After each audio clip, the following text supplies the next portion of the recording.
जाहिर की और मैंने अपनी टीम से डिस्कस किया। मेरी टीम ने जब ओके किया तो मैंने अपना संगठन खुद का निजी बना लिया और पूरे भारतवर्ष में इसका काम करना शुरू कर दिया है। मैंने जैसे ही संगठन बनाया मैंने कम से कम 5 राज्यों के प्रदेश अध्यक्ष भी बना दिए हैं, जिसको मैंने सोशल मीडिया पे कल रात को ही डाल दिया था। अभी मैं उनका नियुक्ति पत्र भी यहाँ पर जारी कर दूंगा। जी, क्या क्या समस्याएं थी ऐसी जिससे आपको उनसे अलग होना पड़ा?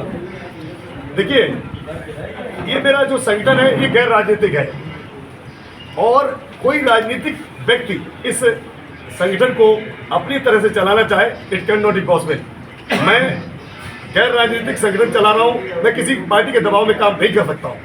और मेरी जिस तरह से जाति जनगणना की मैं मांग करना चाहता था और मैं जो ज्वलंत मुद्दे थे जिन्हें मैं उठाना चाहता था, जिसकी वजह से मैंने मेहनत किया, मैंने संगठन खड़ा किया प्रदेश में। मैंने मध्य प्रदेश, राजस्थान, बिहार, दिल्ली में संगठन खड़ा किया और जब उन्हें पता चला कि ये व्यक्ति बहुत एनर्जेटिक है और बहुत तेजी से काम कर रहा है, शायद उनके पैरों की जमीन जो थी वो खिसक रही थी, इसलिए मैंने उस संगठन को तिलांजलि देकर और ये अपना संगठन ऑल इंडिया पसमानदा मुस्लिम समाज बना दिया। अध्यक्ष जी, भाजपा सरकार में 11 साल पूरे हो गए हैं और आज बड़ा कार्यक्रम है लखनऊ में पसमानदा समाज का।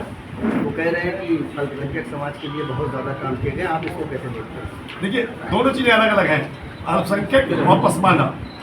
हम अल्पसंख्यक हैं, लेकिन हम अल्पसंख्यक में जो कैटेगरी है जिसे हमने जाति जनगणना की मांग की है, जिसमें हमने मांग की है कि हम अपनी कास्ट को, सब कास्ट को खोल के तब जाति जनगणना की बात करेंगे। लेकिन जो कुछ उलमा है जो कहीं बाहर से आए हुए हैं, मैं नाम नहीं ले रहा हूँ, आप समझ रहे हैं, वो जिन्होंने अभी तक अपनी उस रोटियां सेकी हैं, उनकी जमीन खिसक रही है। मैं 85% हूँ और वो 15% भी नहीं है, अभी तक मलाई खाते रहे। और जब पसमानदा जा गया है, 85% अपने हक और हुकूक की लड़ाई के लिए तैयार हो गया है, तो उनकी जमीन जब खिसकती नजर आई तो आज जो मुस्लिम की बात, वो कह रहे हैं मुस्लिम लिखिए और इस्लाम लिखिए। क्यों लिखे? जब क्या ऐसे पॉसिबल है? जब तक हमारी गिनती नहीं होगी तब तक हमारी भागीदारी सुरक्षित नहीं होगी। जितनी हमारी संख्या है उतनी हमें भागीदारी चाहिए और इसके लिए हमें किसी मुल्ला और मौलाना और उलेमा की जरूरत नहीं है। We are leader, so we will take the. मैं हक और हुकूक लेना जानता हूँ। पसमानदा समाज जो है जब स्टार्ट हुआ था तो सब एकजुट थे, अब कहीं ना कहीं काफी बढ़ता चला जा रहा है। क्या एकजुट होकर के लड़ पा रहे हैं, अलग अलग लड़ेंगे? सब लोग हैं, सब लोग अपना अपनी जगह काम कर रहे हैं। मैं अकेला ही चला था जान में मंजिल, मगर लोग आते गए और कारवां बनता गया। कारवां टेढ़ा होता जा रहा है? नहीं, कतई नहीं टेढ़ा हो रहा है, आप गलत कह रहे हैं। पसमानदा मुस्लिम समाज काम कर रहा है, ऑल इंडिया पसमानदा समाज काम कर रहा था, अब ऑल इंडिया पसमानदा मुस्लिम समाज दोनों एक हो गए। दोनों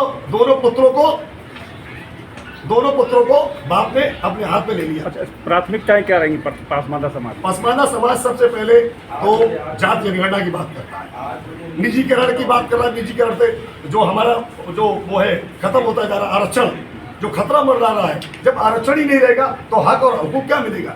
जैसे मैंने अभी वक्फ बिल का समर्थन किया तो मेरे ऊपर जानलेवा हमला हुआ। जो कट्टरपंथी लोग हैं उन्होंने जानलेवा हमला किया फरुखाबाद के अंदर और FIR दर्ज कराई मैंने उन लोग कट्टरपंथियों के खिलाफ। ये सब लोगों को मालूम, सारी मीडिया को मालूम है। मैं डरने वाला नहीं हूँ, मौत एक दिन आएगी और मौत हक बरक है। मैं किसी से नहीं डरता हूँ सिर्फ अल्लाह के अलावा। और मैं आपको बता दूं, मैं अपना हक लेके रहूंगा।